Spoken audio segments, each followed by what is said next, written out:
with us. And again, first, foremost, and forever, to the medical professionals and all of those on the front lines, the first responders out there doing what you're doing so we can do what we're doing. We thank you from the bottom of our hearts, and we will do the best we can to provide you with a little entertainment over the next 2 hours. If you're a sports fan, we're getting through this thing together. Let's get up and go with Tua. He participated in a 1-hour private workout yesterday in place of a formal pro day. Video of the workout, which took place with fewer than 10 people present, will be distributed to every team in the NFL. We have tons on this coming up in just minutes. Elsewhere, Tiger Woods told Golf TV he feels fully healthy, and if the Masters had started as scheduled yesterday, he would have been there and been ready to go. He's played just twice so far in 2020. To the University of Wisconsin, where it was announced yesterday it will not seek waivers for seniors in spring sports, despite the NCAA's recent ruling. The athletic director, Barry Alvarez, called the NCAA's decision, quote, an overreaction. It's an interesting way to go about this, and we'll talk about it a little later. The NBA has finalized plans for their upcoming horse tournament. The action will get underway Sunday night on ESPN with 4 first-round matchups, with the semis and the championship scheduled for April the 16th. And here are the matchups. It will take place this Sunday, and there's some star power here. You got Chris Paul, Trae Young. You got Tamika Catchings, who's a newly inducted Hall of Famer. You have WNBA All-Star Allie Quigley, amongst others, who will participate in what we have no doubt will be a terrific event. Now to our top story today. Despite Dana White's best efforts, UFC 249 was canceled yesterday. All other UFC events have been postponed indefinitely due to the coronavirus pandemic. White explained to our Brett Okamoto why there will be no event on April 18th. ESPN has been very, very good to us, and the powers that be there asked me to stand down and not do this event next Saturday. I can go next week. So whenever my partner gives me the thumbs up that they're ready to go, I'm ready to go. All of my fighters that are under contract with me, I want them to feel safe, take time with your families, and you know, enjoy this time. Don't worry about the financial part of this. You're going to get the fights on your contract, and I'm going to make things, you know, right with the people who are willing to step up and fight on April 18th.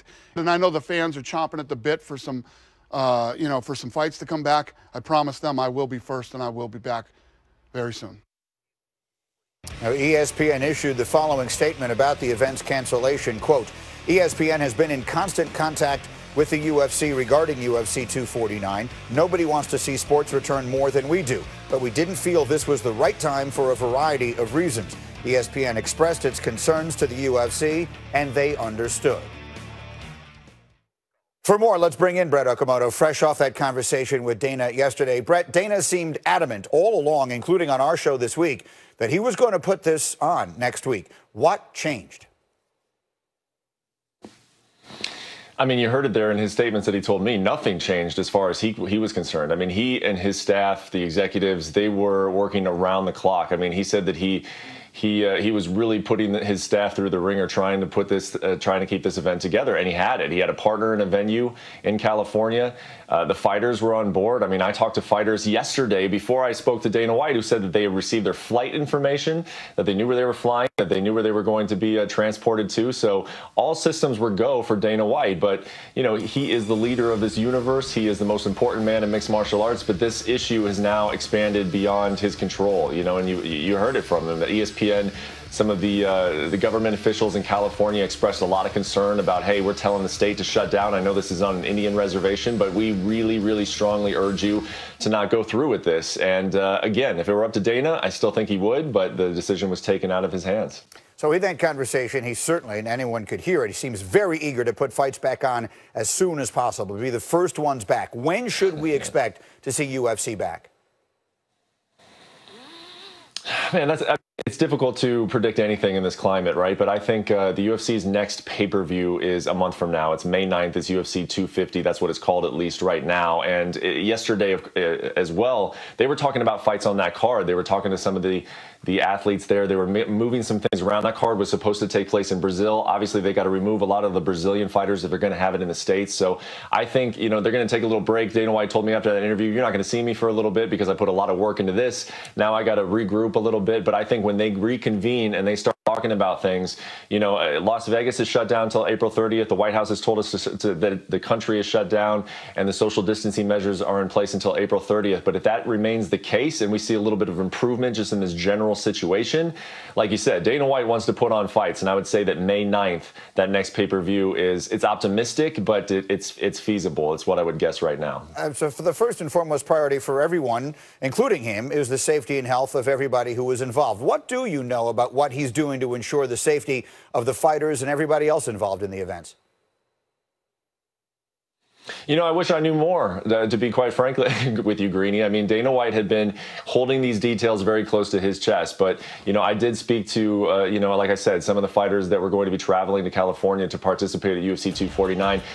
They had their cornermen, and they said that they had been informed that they should expect that they were going to be specifically tested for COVID-19. And I think that's the big one, right? I mean, the UFC has always been the industry leader when it comes to, you know, medical precautions, making sure that these guys are taken care of. They have the PI here in Las Vegas. They've always been at the forefront of that. The big issue that everybody wanted to know is, will they be tested for this virus? I was told by the athletes that I spoke to that they were told yes, they would.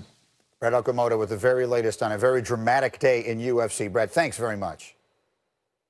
To the NFL, where the Houston Texans continue their wild offseason, agreeing yesterday to a trade with the Rams for wide receiver Brandon Cooks and a 2022 fourth-round pick in exchange for a 2020 second-rounder. Houston had a need at wide receiver, of course, after trading DeAndre Hopkins last month. To say the Texans have had a busy offseason would be quite the understatement. They offload the all-pro DeAndre Hopkins and a pair of picks in this upcoming draft. They get back David Johnson. They get back Brandon Cooks and other picks. Cooks and Johnson have combined for a single Pro Bowl appearance. Hopkins himself has 4. Well, let me try and go in search of some understanding. Here's our insider, Jeff Darlington. Good morning, Jeff. What is the Texans' plan here?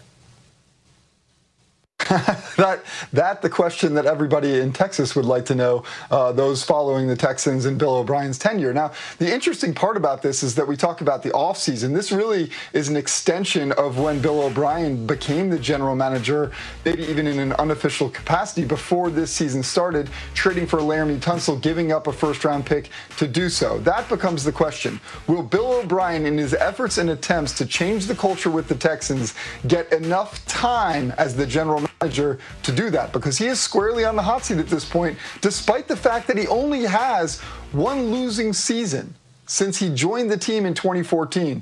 This, though, is not necessarily at this point about Bill O'Brien as the head coach. It is more about Bill O'Brien as the general manager. That is what we'll have to see how that plays out, Green. Yeah, the results and the reputation don't really go together right now. So that's the Houston piece. How about the Rams? What an offseason they've had. They've unloaded Todd Gurley. They've unloaded Brandon Cooks. Where are they now?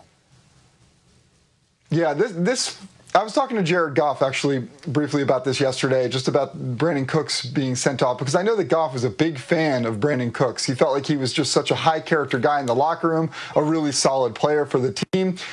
He, though, didn't express the type of disappointment I would have expected in terms of the fact that he lost this player. He loves the guy, but he understands the team has to make some tough decisions. The one guy that we should be really paying attention to now, Josh Reynolds. He says this guy is an absolute stud. Watch for Reynolds to potentially have a big breakout in 2020. That part of the reason they felt comfortable unloading Cooks. All right, Jeff, stay with me here. We have much more for you as the day goes on, but let me bring in Louis Riddick and Booger McFarland, who are both here today. It's great to see both of you guys. And Louis, I'm going to start with you because the criticism of Bill O'Brien as a general manager has been loud. What do you make of the trades and the deals he has done these offseason?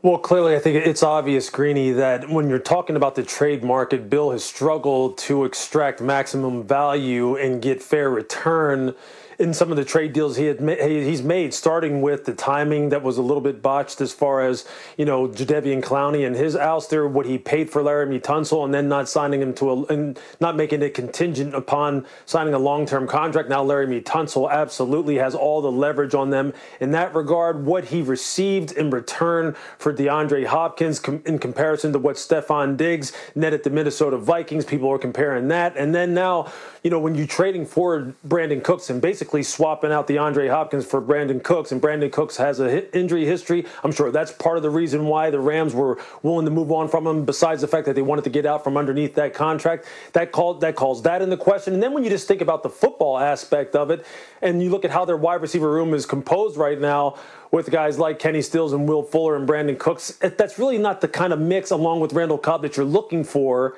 in a wide receiver room. And then here's the last thing when you're talking about managing relationships. When you think about what the Buffalo Bills gave up for Stephon Diggs, remember who is up there in a personnel capacity right now.